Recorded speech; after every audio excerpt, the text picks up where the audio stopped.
আসসালামু আলাইকুম, স্বাগত জানাচ্ছি আরটিভি সন্ধ্যা সংবাদে। আপনাদের সঙ্গে আছি আমি ফাহমিদা সালাম। আমি রিদওয়ানা বিনতে জলিল। যেসব পুলিশ সদস্য এখনো কাজে যোগ দেননি তারা অপরাধী হিসেবে গণ্য হবেন বলে জানান স্বরাষ্ট্র উপদেষ্টা জাহাঙ্গীর আলম চৌধুরী। পুলিশ আনসার ও বিজিবিতে জনবল নিয়োগে শিগগিরই বিজ্ঞপ্তি দেওয়া হবে বলেও জানান তিনি। এবারে দুর্গাপূজা আগের যে কোনো সময়ের চেয়ে নির্বিঘ্নে উদযাপিত হবে বলে আশা স্বরাষ্ট্র উপদেষ্টার।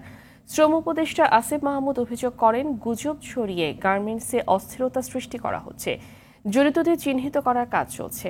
নাজিব ফরাইসির রিপোর্ট। দুর্গাপূজার নিরাপত্তা নিশ্চিত, গার্মেন্টস সেক্টরে অস্থিরতা দমন, মাদক ও অস্ত্র উদ্ধারে গুরুত্ব দিচ্ছে সরকার। সচিবালয়ের স্বরাষ্ট্র মন্ত্রণালয়ে আইন শৃঙ্খলা সংক্রান্ত উপদেষ্টা কমিটির দ্বিতীয় সভায় এসব বিষয়ে বেশ কিছু সিদ্ধান্ত নেওয়া হয়। দেশে আইন শৃঙ্খলা পরিস্থিতির উন্নতি হচ্ছে জানিয়ে স্বরাষ্ট্র উপদেষ্টা বলেন, দুর্গাপূজার নিরাপত্তা নিশ্চিতে সব পদক্ষেপ নেওয়া হয়েছে। পূজাটা যেন একেবারে নির্বিঘ্নে হতে পারে, আমাদের যত ধরনের পদক্ষেপ নেওয়া আমরা তা নিব এবং আমরা আশা করব এবারের পূজা যত পূজা হয়েছে ওর থেকে এইবারের পূজাই সবচেয়ে বেশি ভালো হবে। পুলিশ আনসার ও বিজিবিতে শিগগিরই নিয়োগের কথা জানান তিনি। যারা যোগদান করে নাই তাদের আইনের আওতায় আনতে হবে। তারা আমরা পুলিশ বলবো না, তারা আমাদের কাছে এখন ক্রিমিনাল হিসাবে গণ্য হবে। পুলিশ নূতন নিয়োগ আমরা অলরেডি কনস্টেবলদের নিয়োগের জন্য অলরেডি অ্যাডভার্টাইজ করে দিছি। কিছুদিনের ভিতরে, আজকে কি কালকের ভিতরে আপনারা দেখবেন এসআই নিয়োগের ক্ষেত্রেও কিন্তু আপনারা পেয়ে যাবেন। আমরা আনসারের ক্ষেত্রেও নতুন নিয়োগের ব্যবস্থা করতেছি এবং বিজিবির ক্ষেত্রেও আমরা নতুন নিয়োগের ব্যবস্থা করতেছি। শ্রম উপদেষ্টা বলেন, আশুলিয়া শিল্প এলাকায় শ্রমিকদের মধ্যে গুজব ছড়িয়ে উত্তেজনা সৃষ্টির চেষ্টা করছে অনুপ্রবেশকারীরা। তাদের শনাক্ত করে আইনের আওতায় আনা হচ্ছে।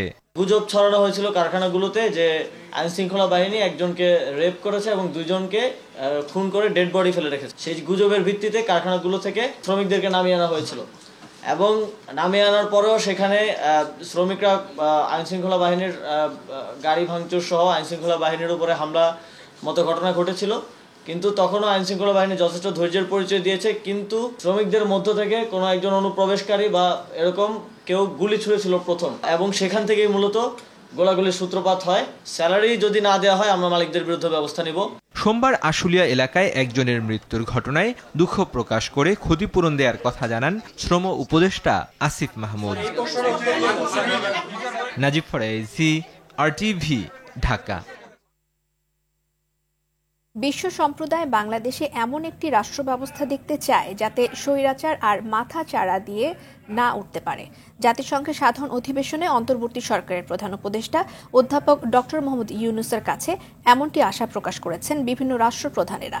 সন্ধ্যায় পররাষ্ট্র মন্ত্রণালয়ে জাতিসংঘের প্রধান উপদেষ্টা সফরের সার্বিক বিষয়ে আনুষ্ঠানিক সংবাদ সম্মেলনে একথা বলেন পররাষ্ট্র উপদেষ্টা মোহাম্মদ তৌহিদ হোসেন। বর্তমান সরকারের কোনো রাজনৈতিক উচ্চাভিলাষ নেই উল্লেখ করে পররাষ্ট্র উপদেষ্টা বলেন, ডিসেম্বর কিংবা জানুয়ারিতে সরকারের গঠিত সংস্কার কমিশনগুলোর প্রস্তাব পেলে আগামী নির্বাচনের রোডম্যাপ দেয়া যাবে। 1971 সালের ইস্যুতে পাকিস্তান দুঃখ প্রকাশ করলে বাংলাদেশের সঙ্গে সম্পর্ক আরও এগিয়ে যাবে বলে মনে করছেন পররাষ্ট্র উপদেষ্টা তৌহিদ হোসেন।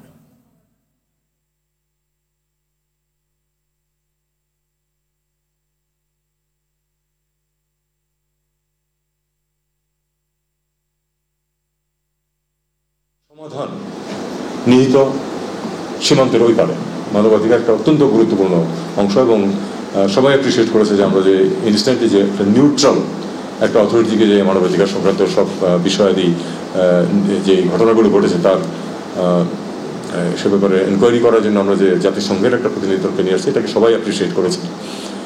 কারণ আমরা তারা রেকগনাইজ করেছেন যে আমরা আসলেই চাই যে এটা একটা নিরপেক্ষ তদন্ত হোক, কারণ যে কোনো অথরিটি। অন্তর্বর্তী সরকারের প্রধান উপদেষ্টা ডক্টর মোহাম্মদ ইউনূসের সঙ্গে সৌজন্য সাক্ষাৎ করেছেন ঢাকায় নিযুক্ত ফিলিস্তিনের রাষ্ট্রদূত ইউসুফ এসওয়াই রমজান। সকালে রাষ্ট্রীয় অতিথি ভবন যমুনায় সাক্ষাৎ করেন তিনি।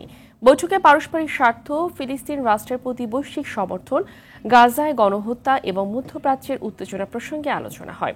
এ সময় জাতিসংঘের অধিবেশনে দেয়া প্রধান উপদেষ্টার বক্তৃতায় প্রশংসা করে ফিলিস্তিনি রাষ্ট্রদূত বলেন, এটি সময় উপযোগী এবং ফিলিস্তিনি ইস্যুতে একটি অত্যন্ত প্রয়োজনীয় স্পটলাইট তৈরি করেছে। প্রধান উপদেষ্টা ফিলিস্তিনি রাষ্ট্র ও জনগণের প্রতি বাংলাদেশের অব্যাহত সমর্থনের কথা জানান। বিদেশে পাচার হওয়া অর্থ পুনরুদ্ধার এবং দুর্নীতি প্রতিরোধে দুর্নীতি দমন কমিশন দুদককে সহযোগিতা করবে ইউরোপীয় ইউনিয়ন। দুদকের বিদ্যমান প্রতিবন্ধকতা দূর করতেও সহযোগিতার আশ্বাস দেয় ইইউ। দুদক মহাপরিচালক জানান, বাংলাদেশ থেকে পাচার হওয়া অর্থ উদ্ধার সহ আইনগত সহায়তা চেয়ে বিশ্বের 12টি দেশে 71টি মিউচুয়াল লিগ্যাল অ্যাসিস্ট্যান্স রিকোয়েস্ট পাঠানো হয়েছে, যার মধ্যে 27টির জবাব পাওয়া গেছে। সাদিয়া কানিসের রিপোর্ট। আওয়ামী লীগ আমলে গত 16 বছরে 11 লাখ কোটি টাকারও বেশি অর্থ বিদেশে পাচার হয়েছে, এমন তথ্য ওয়াশিংটন ভিত্তিক গবেষণা প্রতিষ্ঠান গ্লোবাল ফিনান্সিয়াল ইন্টিগ্রিটির। সবচেয়ে বেশি পাচার হয়েছে কানাডা, অস্ট্রেলিয়া, যুক্তরাষ্ট্র, সংযুক্ত আরব আমিরাত, মালয়েশিয়া, সুইজারল্যান্ড ও সিঙ্গাপুরে। এসব দেশে চিঠি দিয়ে তথ্য চাইলেও কাঙ্ক্ষিত সহযোগিতা পায়নি দুদক, যে কারণে বিভিন্ন আন্তর্জাতিক সংস্থার সহযোগিতা পেতে দফায় দফায় বৈঠক করছে সংস্থাটি।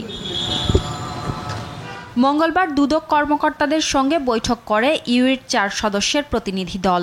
ইউরোপীয় ইউনিয়নভুক্ত দেশে পাচার হওয়া অর্থ উদ্ধারে সহযোগিতা চায় দুদক। দুর্নীতি দমন কমিশনের কর্মকর্তাদের সক্ষমতা বৃদ্ধি এবং মানি লন্ডারিং ও পাচারকৃত অর্থ পুনরুদ্ধারের ক্ষেত্রে কিভাবে আমরা সহযোগিতা পেতে পারি সে বিষয়ে বিস্তারিত আলোচনা হয়েছে।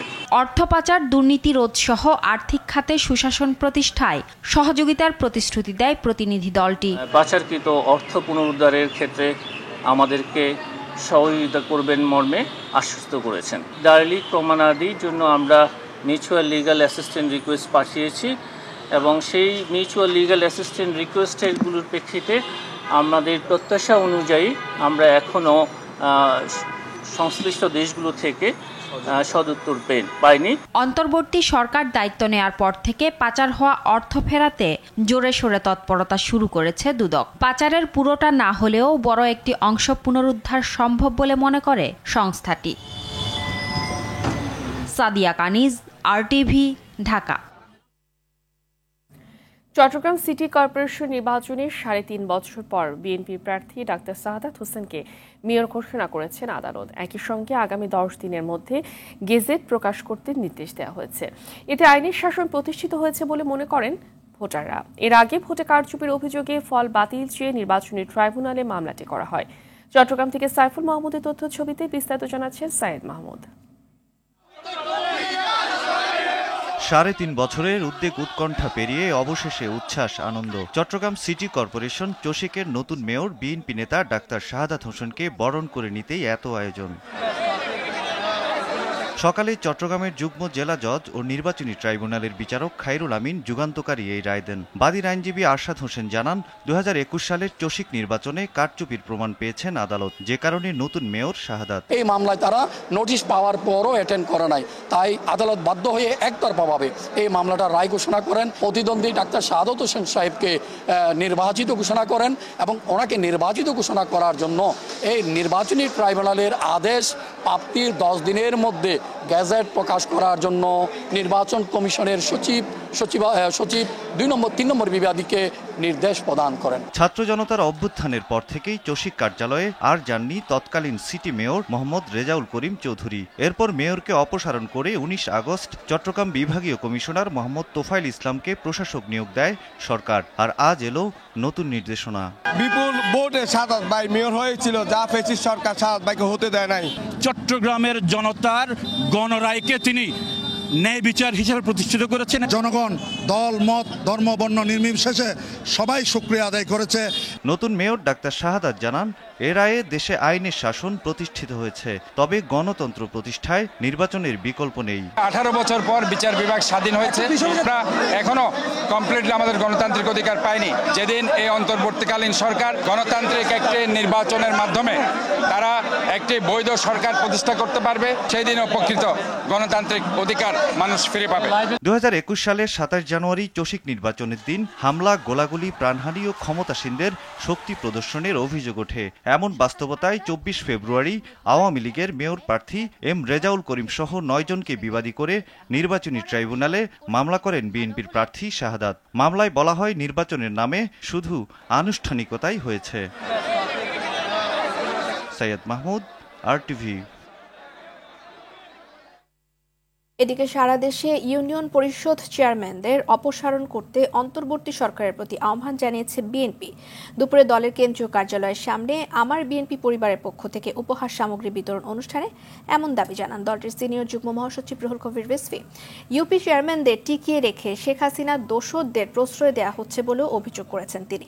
ছাত্র জনতার বিপ্লবকে নস্যাৎ করতে গার্মেন্টস কারখানা এবং পার্বত্য চট্টগ্রামে অস্থিরতা তৈরি করা হচ্ছে অভিযোগ করে রিজভী হুঁশিয়ারি দেন, প্রতিবেশী প্রভুদের মদত নিয়েও ষড়যন্ত্রকারীরা কিছুই করতে পারবে না। ইউপি চেয়ারম্যানদেরকে এখন বাতিল করছেন না কেন? এরাও তো সেই আওয়ামী লীগের গুন্ডা পান্ডা সন্ত্রাসী, এলাকার মধ্যে যারা বর্বরচিত ঘটনা ঘটিয়েছে। আমি উপদেষ্টা পরিষদে বলতে আপনাদের ভয় কিসের? কে আপনাদেরকে নিষেধ করছে? যারা শেখ হাসিনার অত্যন্ত সুবিধাভোগী তাদের গার্মেন্টসের লোকরা এসে অন্যান্য যেগুলো গার্মেন্টস আছে যারা নিরপেক্ষ গার্মেন্টস সেইখানটায় তারা হামলা করছে। ধানমন্ডি থানার আব্দুল মোতালেব হত্যা মামলায় সাবেক স্বরাষ্ট্র সচিব জাহাঙ্গীর আলমকে 5 দিনের রিমান্ড দিয়েছে আদালত। দুপুরে ঢাকা মেট্রোপলিটন ম্যাজিস্ট্রেট বেলাল হোসেন এই আদেশ দেয়। এদিকে হত্যা চেষ্টা মামলায় ভোলা 4 আসনের সাবেক সংসদ সদস্য আবদুল্লাহ আল জ্যাকবের 5 দিন এবং আরেক মামলায় সাবেক হুইপ মাহবুব আরা গিনির 3 দিনের রিমান্ড মঞ্জুর করেছে আদালত। বিস্তারিত ইকবাল অনেকের রিপোর্টে। শেখ হাসিনার সরকারকে ক্ষমতায় টিকিয়ে রাখতে ডামি নির্বাচন দেয়ার কারিগর সাবেক নির্বাচন কমিশন সচিব জাহাঙ্গীর আলম সকালে গুলশান এলাকা থেকে ধানমন্ডি থানার আব্দুল মোতালেব হত্যা মামলায় গ্রেপ্তার করে গোয়েন্দা পুলিশ। এদিন জাহাঙ্গীর আলমকে ঢাকা মেট্রোপলিটন ম্যাজিস্ট্রেট আদালতে হাজির করে 10 দিনের রিমান্ড আবেদন করেন তদন্ত কর্মকর্তা। শুনানি শেষে বিচারক বেলাল হোসেন 5 দিনের রিমান্ড মঞ্জুর করেন। এদিন ঢাকা থেকে গ্রেপ্তার ভোলা 4 আসনের সাবেক সংসদ সদস্য আবদুল্লাহ আল জ্যাকব ও জাতীয় সংসদের সাবেক হুইপ মাহবুব আরা বেগম গিনিকে আদালতে হাজির করে আলাদা মামলায় রিমান্ড আবেদন করা হয়। শুনানি শেষে ঢাকার চিফ জুডিশিয়াল ম্যাজিস্ট্রেট আদালতে বিচারক সাভার থানার হত্যা চেষ্টা মামলায় জ্যাকবকে 5 দিন এবং আশুলিয়া থানার হত্যা চেষ্টা মামলায় গিনিকে 3 দিনের রিমান্ডের আদেশ দেন। প্রাথমিকভাবে তদন্তকারী কর্মকর্তা এই ঘটনার সঙ্গে তাকে এই হত্যা চেষ্টার সঙ্গে জড়িত হওয়ার কারণে তাকে 10 দিনের রিমান্ড চেয়ে আজকে আদালতে তাকে রিমান্ড প্রার্থনা করেন, আবেদন করেন। বিজ্ঞ আদালত এই রিমান্ডের দরখাস্তটি দেখেন, এই আসামিকে 5 দিনের রিমান্ড মঞ্জুর করেন। আজকের এই মাহবুল গিনিকে আজকে এই আদালতে আনে তদন্তকারী কর্মকর্তা।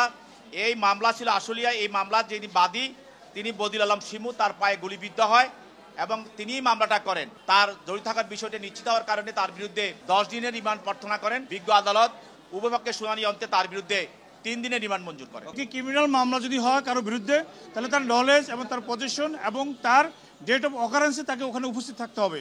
কিন্তু এরকম কোনো সুনির্দিষ্ট বক্তব্য এধারে উল্লেখ নাই। শুধু রাজনৈতিক উদ্দেশ্য হাসিল করার জন্যই তাকে এই মামলাটা গ্রেপ্তার করেছেন। 2012 সালে বিএনপির মিছিলে নেতাকর্মীদের উপর গুলি করে হত্যা চেষ্টার অভিযোগে এমপি জ্যাকবের বিরুদ্ধে মামলাটি করা হয়। ইকবাল অনিক, RTV, ঢাকা। বগুড়া 2 আসনের জাতীয় পার্টির সাবেক সংসদ সদস্য শরীফুল ইসলাম জিন্নাহ এবং সাবেক মন্ত্রী পরিষদ সচিব কবির বিন আনোয়ারের বিরুদ্ধে দেশ ত্যাগে নিষেধাজ্ঞা জারি করেছেন আদালত। কবির বিন আনোয়ারের স্ত্রী তৌফিকা আহমেদের বিদেশ যাত্রায়ও নিষেধাজ্ঞা দিয়েছেন আদালত। দুর্নীতি দমন কমিশনের আবেদনের প্রেক্ষিতে ঢাকা মহানগরের জ্যেষ্ঠ বিশেষ জজ মোহাম্মদ আশরামস জগলুল হোসেন এ আদেশ দেন। শরীফুল ইসলাম জিন্নাহ এবং কবির বিন আনোয়ারের বিরুদ্ধে দুর্নীতির অভিযোগ রয়েছে। তাদের বিরুদ্ধে অবৈধ উপায়ে বিপুল পরিমাণ অর্থ আত্মসাৎ, দুর্নীতি এবং ক্ষমতার অপব্যবহারের বিষয়ে দুদকে তদন্ত চলছে।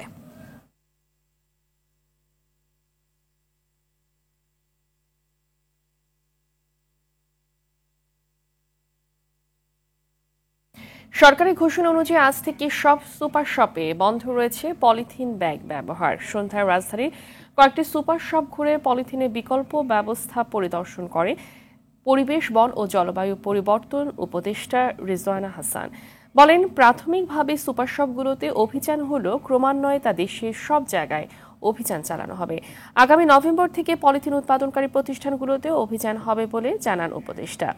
এরপরও কেউ পলিথিন ব্যাগ ব্যবহার করলে আইনি ব্যবস্থা নেওয়া হবে বলে জানিয়েছেন উপদেষ্টা।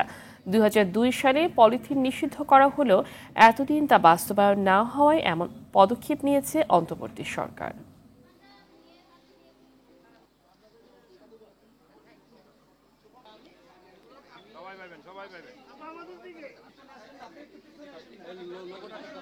আমরা সুপার শপ দিয়ে শুরু করেছি, কারণ এখানে আমাদের জন্য মনিটর করতে সুবিধা।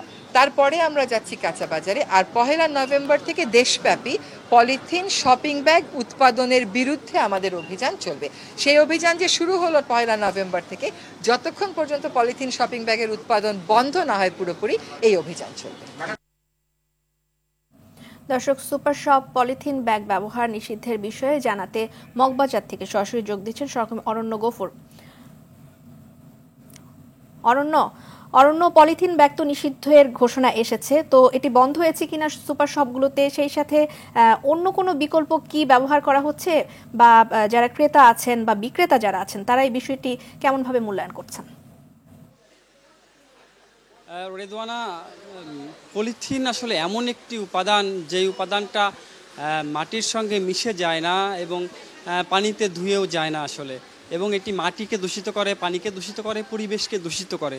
সেই দূষণের মাত্রাকে কমাতেই কিন্তু 2005 সালে তৎকালীন ঐক্যজোট সরকার কিন্তু পলিথিনকে নিষিদ্ধ করেছিল, কিন্তু পরবর্তীতে ফ্যাসিস্ট সরকারের উদ্ভবের ফলে আস্তে আস্তে কিন্তু আবার পলিথিন সাধারণভাবে ব্যবহারযোগ্য হয়ে ওঠে আবার। তো এই গণঅভ্যুত্থানের ফলে যে নতুন সরকার এসেছে আসলে জনগণের আশা আকাঙ্ক্ষার প্রতীক হিসেবে, এবং তারা কিন্তু এই জিনিসটা উপলব্ধি করতে পেরেছে আসলে যে পরিবেশ দূষণের পাশাপাশি ঢাকার জলাবদ্ধতার অন্যতম কারণ হিসেবেও কিন্তু পলিথিনকে ধরা হয়। সুতরাং সেই জায়গা থেকে যে পলিথিন নিষিদ্ধ করার যে তারা পদক্ষেপটি নিয়েছে সেটি কিন্তু আজকে প্রথম দিন হিসেবে আমরা দেখেছি সুপার শপগুলোতে কিন্তু এটি যথাযথভাবেই প্রয়োগ করা হচ্ছে। এবং আমরা ক্রেতাদের সঙ্গে এবং বিক্রেতাদের সঙ্গে কথা বলেছি, তারা বলেছেন আসলে যে প্রথম দিনে কিছুটা ঝামেলার মুখোমুখি হলেও সবাই কিন্তু সাদরে এই জিনিসটি গ্রহণ করেছেন যে আসলে যে জিনিসটি আমাদের জন্য ক্ষতিকর সেটিকে বর্জন করতে হবে, এমন মনোভাব কিন্তু তাদের। এবং পলিথিনের বিকল্প হিসেবে তারা কিন্তু এখানে পাটের ব্যাগ রেখেছেন এবং কাপড়ের ব্যাগ রেখেছেন, পাশাপাশি কাগজেরও কিছু ব্যাগ কিন্তু বিভিন্ন দোকান, বিভিন্ন শপিং কমপ্লেক্সগুলো রেখেছে। তো সব মিলিয়ে ক্রেতা বিক্রেতা উভয় কিন্তু মানিয়ে নেবার চেষ্টা করছেন এই ব্যাপারটিকে, এবং পলিথিনের বিকল্প হিসেবে যে জিনিসগুলো উৎপাদন করা হবে বা যে জিনিসগুলো বাজারে আনা হবে সেগুলোর মূল্য যেন সুলভ হয়, এই ব্যাপারটি কিন্তু আবার ক্রেতারা দৃষ্টি আকর্ষণ করেছেন যে পাটের উচ্চ মূল্য অনেকটাই কিন্তু এখন রয়েছে, যেটি সবার ক্ষেত্রে অনাগ্রহ প্রকাশ করতে পারে। ধন্যবাদ অরণ্য গফুর আপনাকে। এদিকে শাহজালাল আন্তর্জাতিক বিমানবন্দরের 3 কিলোমিটার মহাসড়ককে নীরব এলাকা ঘোষণা করা হয়েছে, এমন তথ্য জানিয়ে বন, পরিবেশ ও জলবায়ু বিষয়ক উপদেষ্টা সৈয়দা রিজওয়ানা হাসান বলেন, হর্ন বাজালে জরিমানা গুনতে হবে 500 টাকা। প্রয়োজনে আইন পরিবর্তনের কথাও জানান উপদেষ্টা। আশিকুল আলম জানাচ্ছেন বিস্তারিত। গাড়ির হর্নসহ নানা শব্দ দূষণে প্রতিনিয়তই দুশ্চিন্তা, উগ্রতা, উচ্চ রক্তচাপ, শ্রবণশক্তি হ্রাসসহ নানা শারীরিক জটিলতায় ভুগছে মানুষ। হর্ন বাজানো থেকে বিরত থাকুন, আপনার হর্ন আপনারই ক্ষতির কারণ। শব্দ দূষণ রুখতে তাই শাহজালাল আন্তর্জাতিক বিমানবন্দরের 3 কিলোমিটার মহাসড়ককে নীরব এলাকা ঘোষণা করে বন, পরিবেশ ও জলবায়ু বিষয়ক মন্ত্রণালয়। নীরব এলাকার আনুষ্ঠানিক উদ্বোধন করে মন্ত্রণালয়ের উপদেষ্টা জানান, এ নিয়ে 7 দিন সচেতনতা সৃষ্টিতে কাজ করবে স্বেচ্ছাসেবী শিক্ষার্থীরা। 3 কিলোমিটারকে নীরব এলাকা ঘোষণা করা হয়েছে। এটা এক ধরনের যুদ্ধই বলতে পারেন। অবশ্যই আমাদের অভ্যাসগত পরিবর্তন লাগবে, এবং সেই অভ্যাসগত পরিবর্তন আসে সচেতনতার মাধ্যমে, আইনের কঠোর প্রয়োগের মাধ্যমে। নভেম্বর ও ডিসেম্বর নাগাদ পুরো ঢাকা শহরকে হর্নমুক্ত করার উদ্যোগ নেয়ার কথাও জানান রিজওয়ানা হাসান। আমরা শব্দ দূষণের কার্যক্রমকে আরও গতিশীল করতে বিধিতেও কিছু সংশোধনী আনার চেষ্টা করছি। আজকে ট্রাফিক পুলিশ থেকে যারা সহায়তা দিচ্ছেন সকলের কাছে কৃতজ্ঞতার আমাদের কোনো শেষ নেই। আমরা গোটা ঢাকা শহরের যে শব্দ দূষণ, এটা আমরা আইনের প্রয়োগ জরিমানা দিয়ে শুরু করতে চাচ্ছি ডিসেম্বর জানুয়ারিতে। তার কারণ হচ্ছে ওই সময় আমরা অনেক বেশি শিক্ষার্থী পাবো। শব্দ দূষণ রোধে পর্যায়ক্রমে দেশের সব বিমানবন্দরের আশপাশের সড়ক মহাসড়ককে নীরব এলাকা ঘোষণার উদ্যোগ নেয়ার কথা জানান এয়ার ভাইস মার্শাল মঞ্জুর কবির ভূঁইয়া। বাংলাদেশের সকল বিমানবন্দরে যথাযথ কর্তৃপক্ষের সাথে সমন্বয় করে আমরা নীরব এলাকা কর্মসূচি গ্রহণ করব অতি শীঘ্র। এই নীরব এলাকা কর্মসূচি শুধু অল্প কয়েকদিনের জন্য নয়, বরং সামনের দিনগুলোতে অব্যাহত থাকবে। পরিবেশ সুরক্ষার জন্য আমাদের প্রচেষ্টা দীর্ঘমেয়াদী হবে এবং এক্ষেত্রে আপনার সবার সার্বিক সহযোগিতা এবং অংশগ্রহণ আমাদের জন্য অত্যন্ত গুরুত্বপূর্ণ। নীরব এলাকা নিশ্চিতে বেসামরিক বিমান চলাচল কর্তৃপক্ষ, বিআরটিএ, ঢাকা ট্রাফিক বিভাগ, এপিবিএন সদস্যদের সঙ্গে স্বেচ্ছাসেবী শিক্ষার্থীরাও কাজ করবে। আশিকুল আলম, RTV, ঢাকা। মানুষকে ধর্মের ভিত্তিতে না, মানুষ হিসেবে দেখলে সমাজে হানাহানি এবং সাম্প্রদায়িকতা হ্রাস করে শান্তিপূর্ণ সমাজ গঠন সম্ভব, এমনটা জানিয়েছেন সুশাসনের জন্য নাগরিক সুজনের সম্পাদক বদিউল আলম মজুমদার। সকালে রাজধানীর সিরডাপ মিলনায়তনে দ্য হাঙ্গার প্রজেক্ট বাংলাদেশ আয়োজিত আলোচনা সভায় তিনি এই কথা জানান। সুজন সম্পাদক বলেন, সমাজে মানুষে মানুষে ধর্মীয় পার্থক্য থাকবেই, তাই বলে কোনো ধরনের কলহ নয়, বরং এ পার্থক্যের ঊর্ধ্বে উঠে সবাইকে মানুষ হিসেবে দেখতে হবে।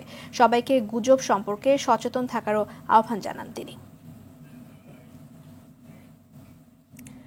বকেয়া বেতনের দাবিতে গাজীপুরের একটি পোশাক কারখানায় শ্রমিকরা মহাসড়কে বিক্ষোভ করেছে। সকালে 3 মাসের বকেয়া বেতনের দাবিতে গাজীপুরের ভোগড়ায় ঢাকা ময়মনসিংহ মহাসড়কে এপিএল অ্যাপারেলস কারখানার শ্রমিকরা বিক্ষোভ করে, এতে যান চলাচল ব্যাহত হয়। পরিস্থিতি নিয়ন্ত্রণে কাজ করছে আইনশৃঙ্খলা বাহিনীর সদস্যরা। এদিকে শ্রমিক বিক্ষোভের জেরে দেশের অন্যতম গুরুত্বপূর্ণ নবীনগর চন্দ্রা সড়কেও যান চলাচল ব্যাহত হচ্ছে। পাওনা পরিশোধের দাবিতে বার্ডস গ্রুপের 4টি কারখানার শ্রমিকরা সকাল থেকে সড়কে অবস্থান নেয়।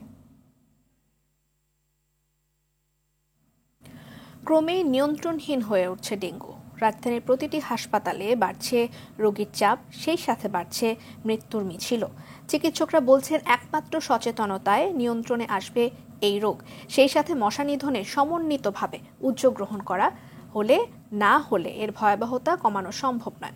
এদিকে গত 24 ঘন্টায় ডেঙ্গু আক্রান্ত হয়ে মারা গেছেন 3 জন, আর হাসপাতালে ভর্তি হন 1144 জন। আরও জানাচ্ছেন বিপুল দেবরায়।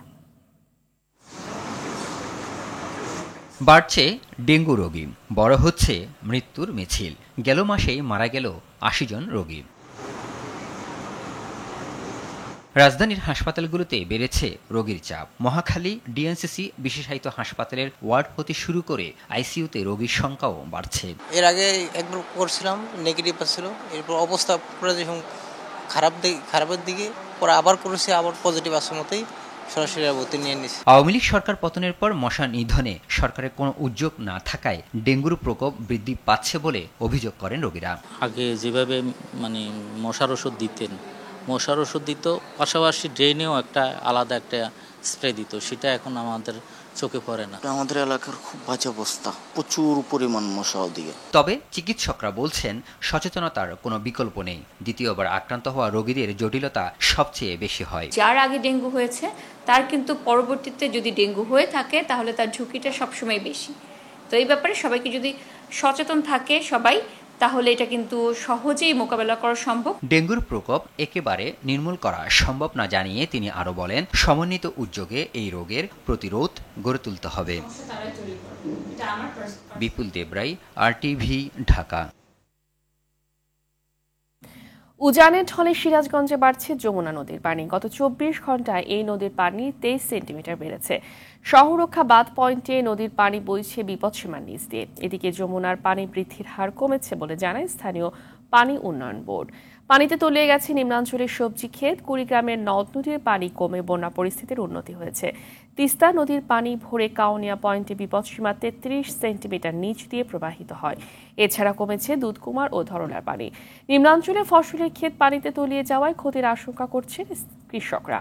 নীলফামারীতেও কমেছে বিভিন্ন নদ নদীর পানি।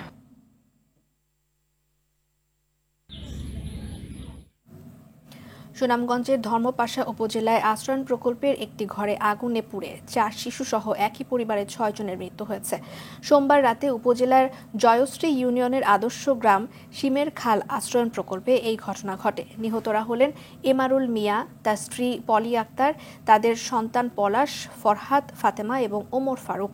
ধর্মপাশা থানার ওসি এনামুল হক জানিয়েছেন, রাতে শিমের খাল আশ্রয়ণ প্রকল্পের ঘরে প্রতিবেশীরা ধোঁয়া দেখে চিৎকার শুরু করেন।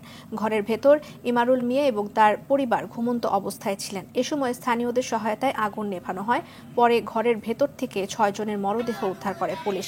এদিকে এটি দুর্ঘটনা নাকি অন্য কিছু তা খতিয়ে দেখতে ঘটনাস্থলে কাজ করছেন সিআইডির ক্রাইম সিন ইউনিট। ঘরের ভিতরে কুণ্ড আরম্ভ হয়ে গেছে আগুনের। যখন কুণ্ড আরম্ভ হয়েছে তখন আগুন চারি টিনে উপরে ধরে নাই, ভিতরে জ্বলতেছে। তখন আমরা কি করছি, এই যে ঘরের দর এই যে বড় ওই যে মুসল্লাবাই টাকা ফাটা আসছিল, ওই ফাটাগুলা লইয়া কেউ সাবল লইয়া দরজা ভাঙবার চেষ্টা করছি। যদি আল্লাহ দিয়ে যদি তারা জীবন মানে যদি বাঁচা নিয়ে যায় একজন, তারপরেও ভাঙ্গিয়া সার পারলাম না। তো আগুন মানুষ নাই, চুপ নাই, আমার শেষ আমি জানি।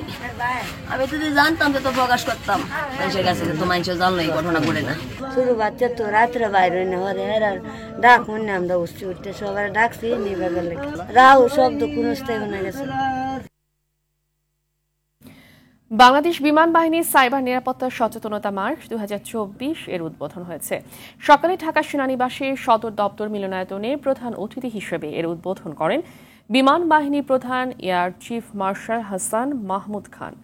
এ সময় তিনি বলেন, বিমান বাহিনীতে প্রথমবারের মতো সাইবার নিরাপত্তা বিষয়ে সচেতনতা উদযাপন খুবই গুরুত্বপূর্ণ এবং উৎসাহজনক। বর্তমান সময়ে সাইবার নিরাপত্তা কেবল একটি প্রযুক্তিগত বিষয় নয়, দৈনন্দিন জীবনের একটি অপরিহার্য এবং আলোচ্য অংশ। সংবেদনশীল তথ্যের সুরক্ষায় নিজেদের পাশাপাশি পরিবারের সবাইকে সচেতন থাকার পরামর্শও দেন তিনি। বাংলাদেশ ফেডারেল সাংবাদিক ইউনিয়ন BFUJ সভাপতি রুহুল আমিন গাজীর স্মরণে নাগরিক শোক সভা হয়েছে। সকালে জাতীয় প্রেস ক্লাবের অডিটোরিয়ামে BFUJ এবং DUJ আয়োজিত স্মরণ সভায় রুহুল আমিন গাজীর বিদেহী আত্মার মাগফিরাত কামনা করেন রাজনীতিক, পেশাজীবী এবং সাংবাদিক সহ বিশিষ্টজনেরা। এ সময় বিএনপি চেয়ারপারসনের উপদেষ্টা আব্দুস সালাম বলেন, মিথ্যা মামলা দিয়ে 18 মাস রুহুল আমিন গাজীকে জেলে রেখে নির্যাতন করা হয়েছে। বিএনপি চেয়ারপারসন সহ সব পর্যায়ের নেতাকর্মীকেই এভাবে নির্যাতন জুলুম করেছে আওয়ামী লীগ সরকার। শত প্রতিকূলতায়ও রুহুল আমিন গাজী কখনোই ফ্যাসিবাদের সঙ্গে আপোষ করেননি বলেও জানিয়েছেন তিনি। কাজী ভাই কিন্তু সেই দীর্ঘ 5 দশক সাংবাদিকদের নেতৃত্ব দিয়েছেন, ত্রুটি রুজির অধিকার আদায়ের জন্য লড়াই করেছেন। নানান কালাকানুনের বিরুদ্ধে গাজী ভাইয়ের যে সংগ্রাম, তা যেন কখনো থেমে না যায়, এটা যেন আমাদের সবার মনে থাকে। এটাই আজকে শোক সভায় তার প্রতি ঋণ শোধ করার জন্য একটা কমিটমেন্ট হতে পারে। কথায় কথায় বা যে কোনো কিছুতে নিজেদের মধ্যে বিভেদ সৃষ্টি হোক, এমন কোনো কিছু কোথাও থেকে করা উচিত হবে না। একসাথে লড়াই কিন্তু এখনো বাকি। হাসিনা তার বৈশা নাই, বিভিন্নভাবে ষড়যন্ত্র করছে। শুরুতে ন্যাশনাল লাইফ ইন্স্যুরেন্স আন্তর্জাতিক সংবাদ। লেবাননের দক্ষিণাঞ্চলে স্থল হামলা শুরু করেছে ইসরায়েল। অপারেশন নর্দার্ন অ্যারোস নামের এই অভিযানের পাশাপাশি শুরু হয়েছে বিমান হামলা। লেবানন জুড়ে চলমান হামলায় এখন পর্যন্ত 1000 মানুষ নিহত হয়েছে, বাস্তুচ্যুত হয়েছে 10 লাখ।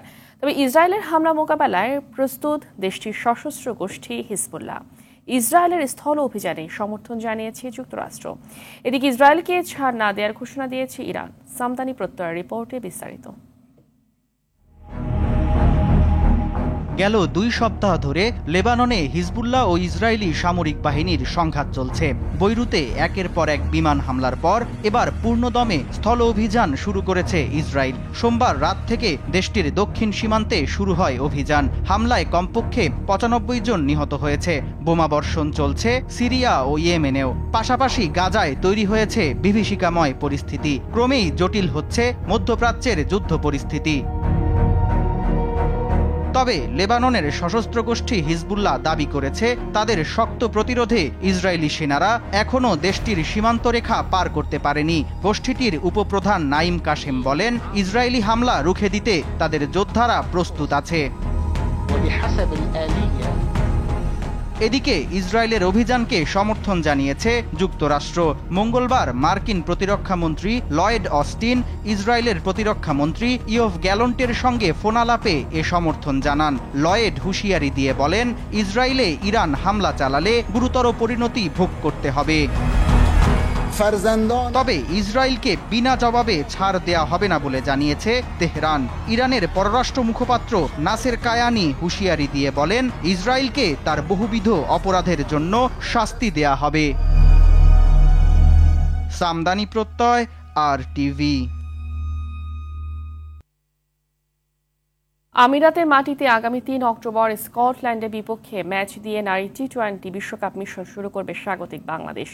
সীমিত ওভারের বিশ্বকাপ মঞ্চে পেসারদের উপর ভরসা রাখছেন বাংলাদেশ নারী দলের পেস বোলিং কোচ তালহা জুবায়ের। এবারে টি-20 বিশ্বকাপে মারুফা আক্তার সর্বোচ্চ উইকেট শিকারী হওয়ার যোগ্যতা রাখেন বলে মনে করেন তিনি। এছাড়া জাহানারা, দিশা, ঋতুরা বল হাতে ক্রিকেট ভক্তদের হতাশ করবে না বলে আশা পেস বোলিং কোচের।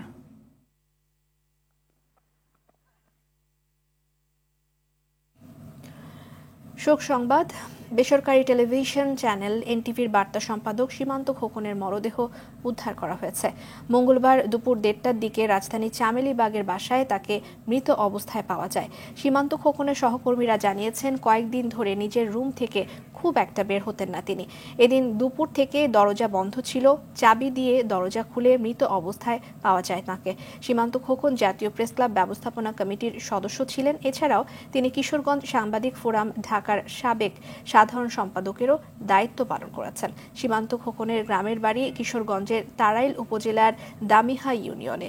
তার স্ত্রী, 2 ছেলে এবং একমাত্র মেয়ে রয়েছে।